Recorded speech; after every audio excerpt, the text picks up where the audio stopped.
Imagine this. A quiet evening in a small American town. A black woman dressed in plain clothes drives home after a long day of service. Suddenly, red and blue lights flash behind her.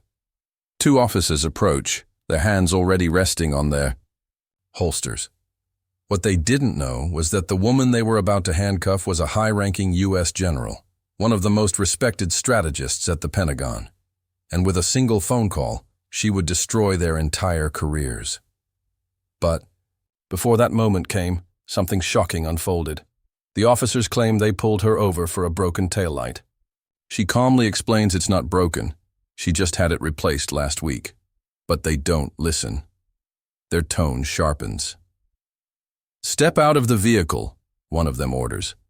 She tries to remain professional, giving her ID and calmly stating she's returning from duty.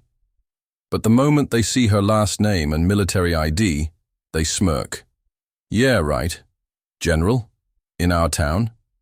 Lady, don't play games with us." Instead of respecting her rank, they mock her. One whispers to the other, "She probably bought this online. No way she's military." The general warns them, "You are making a very serious mistake." But arrogance blinds them. Within seconds, they drag her out, slap cold steel cuffs around her wrists, and shove her against the car. Passers-by gather.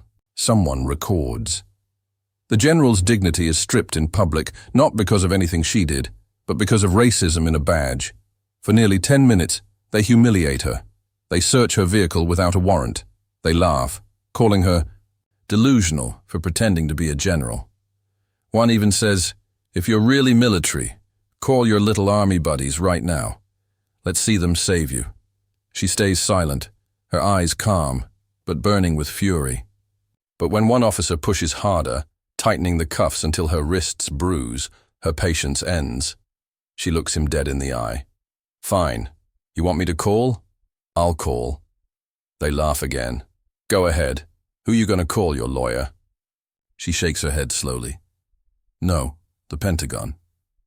For the first time, their smiles fade. With one hand free enough to reach her pocket, she dials a secure number. "Pentagon Command, this is General Williams, Code Alpha." The officer's smirk melts. His partner stammers, "Wait, General?" On speaker, a commanding voice replies, "Yes, ma'am. Do you require immediate extraction?" The street falls silent. Within minutes, black SUVs roll in. Military police step out, their presence dominating the scene. The two officers who once mocked her now look like schoolboys caught stealing. The military police demand, "Who authorized you to detain a U.S. general?" The local cops freeze. Their excuses crumble. The civilians recording are in shock. This woman wasn't lying. She was, in fact, a decorated general, and they had just violated the law in the worst possible way. News spreads like wildfire. The footage goes viral. Racist cops humiliate general. The Pentagon itself releases a statement condemning the officers. Internal Affairs takes over. Both men are stripped of badge and gun within weeks. Their records destroyed. Their reputations gone. And the general, she walks tall. She didn't just fight for herself. She fought for every black woman, every soldier, and every citizen who has ever been disrespected by those abusing power.